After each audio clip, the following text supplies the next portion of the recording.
Bienvenue dans le podcast de ceux qui veulent créer un système au service de leur liberté. Je partage avec toi des idées pour vivre de ce qui te passionne, des conseils pour simplifier ton quotidien, être plus efficace et accomplir davantage, des opinions pour penser différemment, sortir du moule et vivre selon ses propres termes. Le podcast est disponible sur toutes les plateformes, pense à t'abonner pour ne rien rater.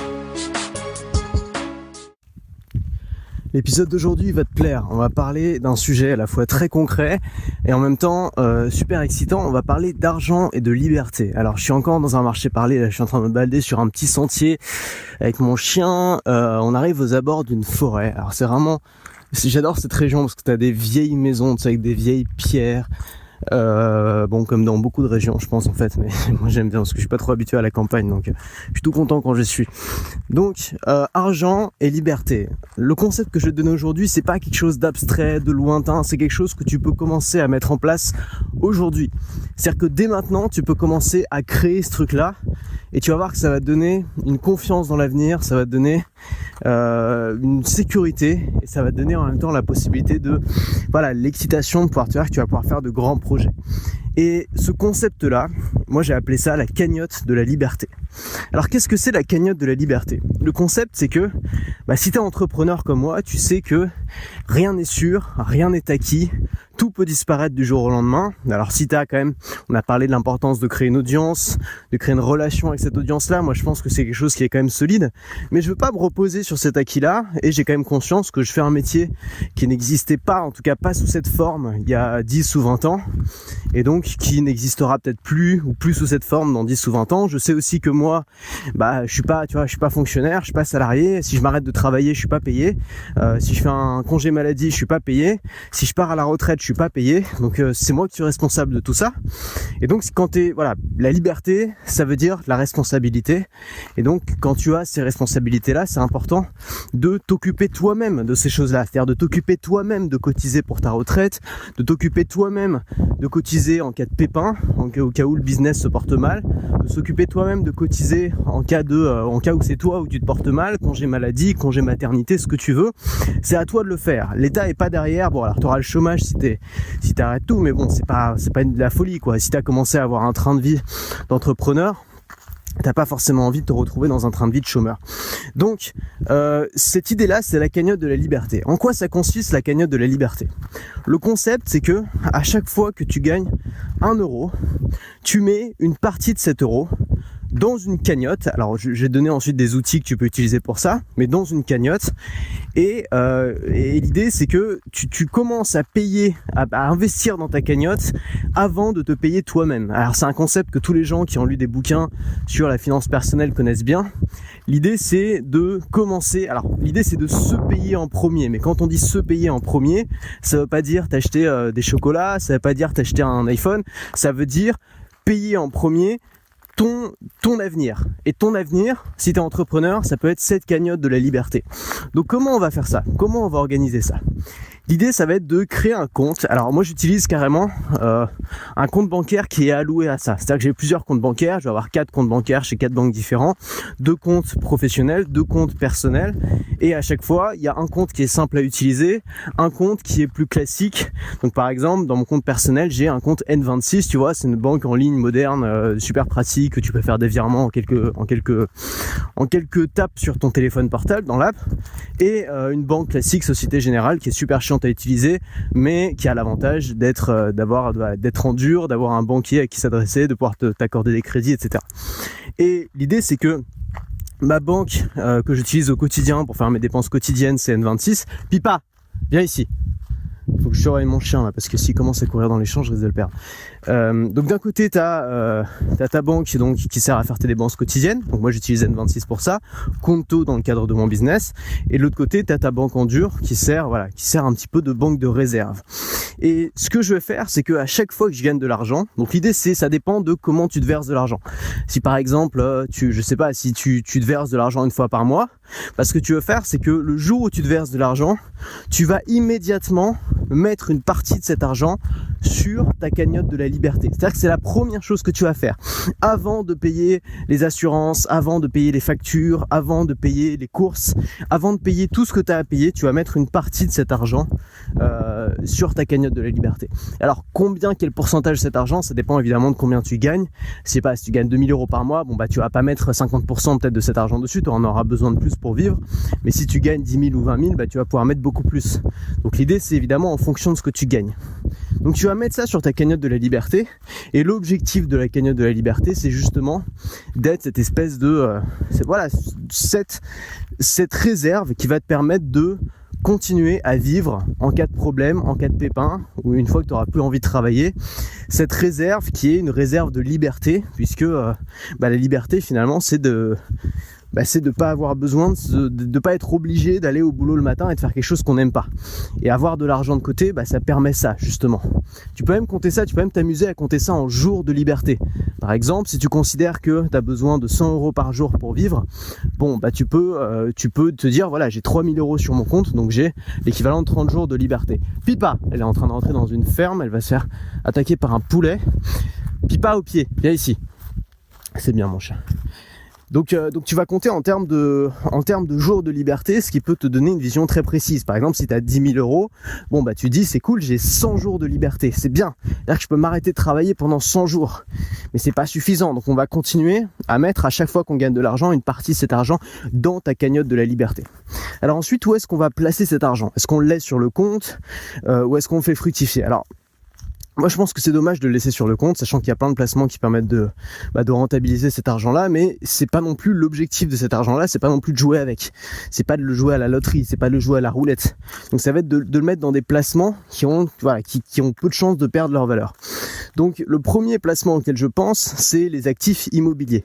Alors juste avant, un petit concept, pareil, si tu as déjà lu pas mal de bouquins de finances personnelles, tu vas être déjà familier avec ça. Sinon, c'est super important de comprendre ça. Il y a deux types de dépenses, les actifs et les passifs.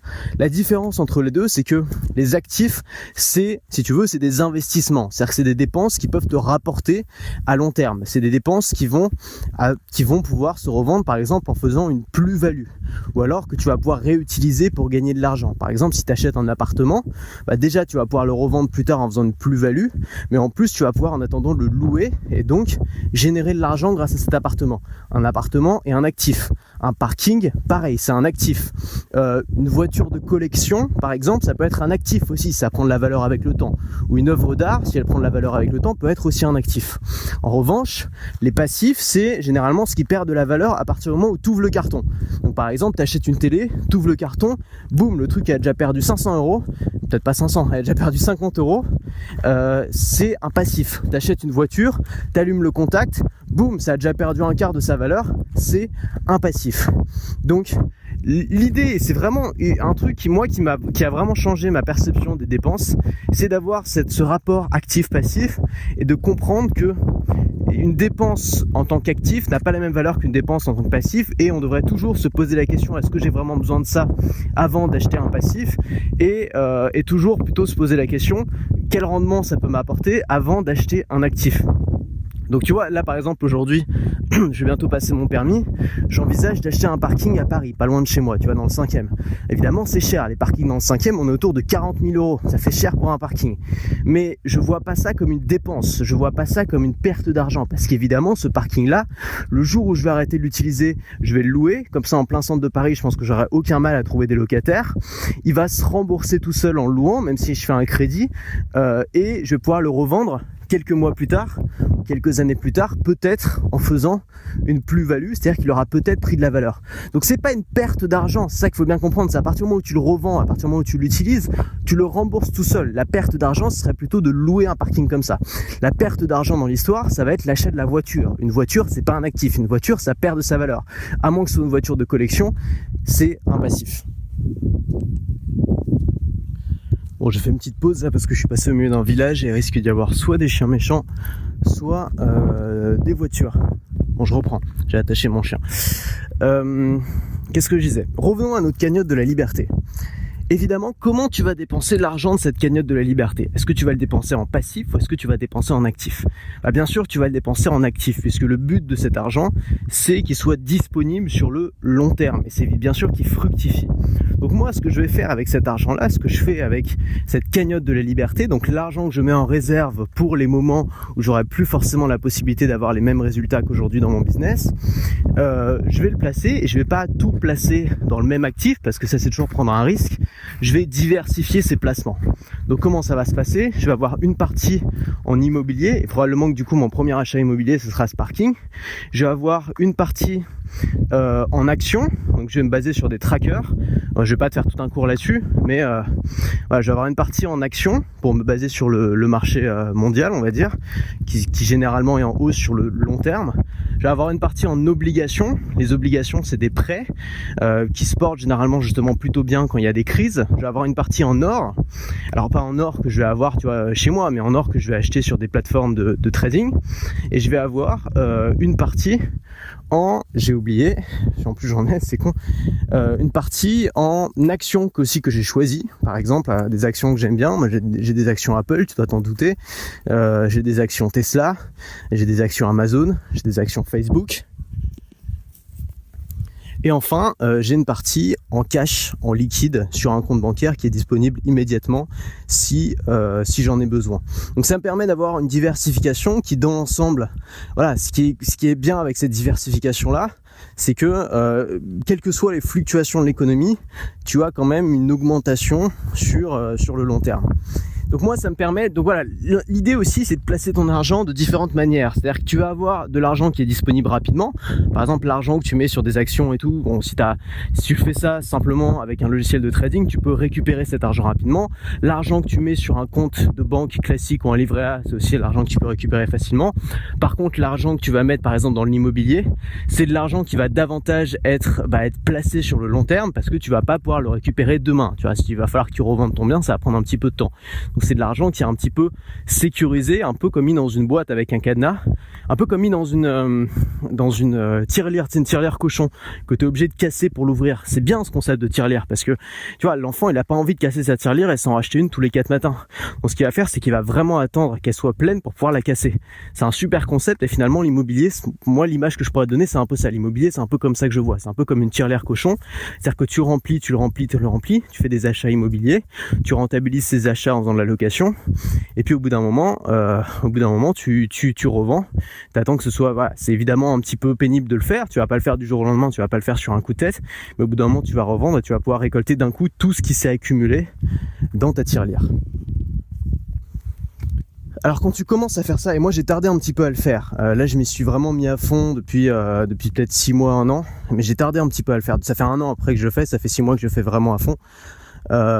Cette cagnotte de la liberté, c'est vraiment important parce que c'est ce qui te permet d'être tranquille, c'est ce qui te permet d'être détendu, c'est aussi ce qui te permet de prendre davantage de risques dans ton activité. Et tu sais que c'est important de prendre des risques dans son activité. Rien que notre activité, c'est déjà un risque pris. Alors il y a un chien qui est en train de me sauter dessus. Non, ça va, c'est un vieux chien. Il a l'oreille à moitié. Ma pauvre bête. Bon, ça va, il a une bonne tête quand même. Ouais, c'est ça. Ça te permet de mettre de côté. Je sais même plus ce que je disais. C'est l'inconvénient des marchés parlés, c'est que. Alors, on va parler un petit peu des marchés parlés.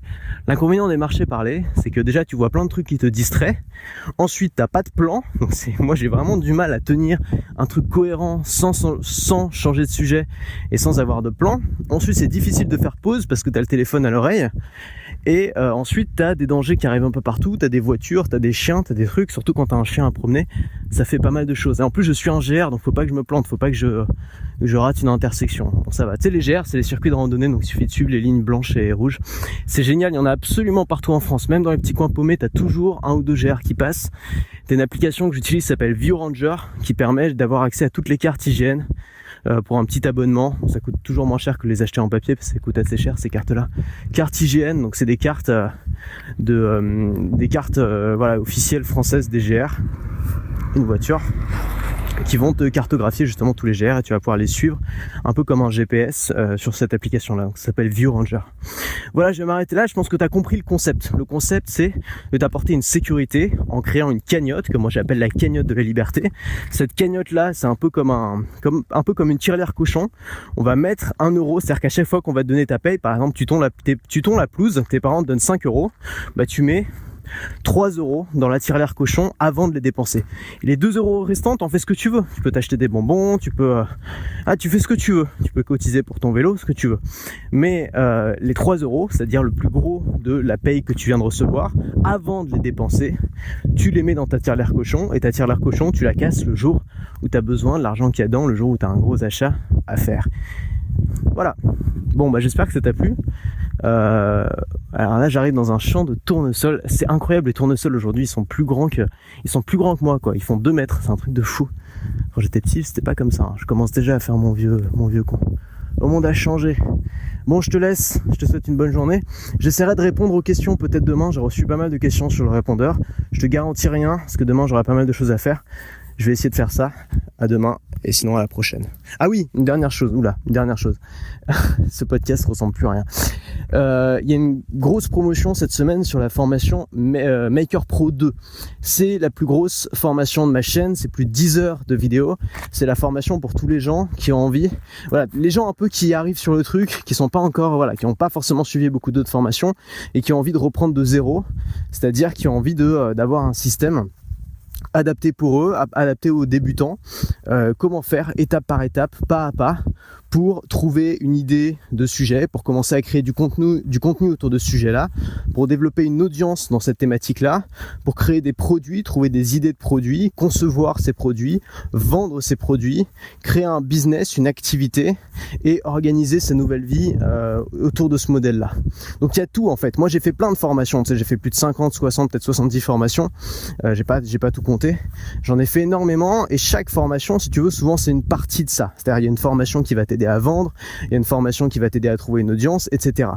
Mais ça, si tu veux, c'est la formation qui rassemble tout, c'est-à-dire qui résume tout, mais qui te l'explique tout de même en détail, qui va t'expliquer, en fait, c'est juste une immense liste de tâches où tout est expliqué pas à pas, comment faire si tu démarres de zéro pour créer une activité durable, pérenne et rentable sur Internet autour de ta passion, autour de ton contenu. Donc il y a déjà beaucoup de gens qui ont démarré cette formation, tous ceux qui la voulaient l'ont déjà pris généralement quand je l'ai sorti, peut-être que tu avais raté le coche à ce moment-là. Donc j'ai fait une grosse promotion là jusqu'à dimanche, il y a 740 € offerts, je crois, jusqu'à dimanche. Donc si tu veux en profiter, c'est le premier lien en description, profitant simplement avant dimanche. Si tu as besoin aussi d'une méthode un petit peu pour tout reprendre à zéro, pour tout remettre à plat, ça peut être l'occasion.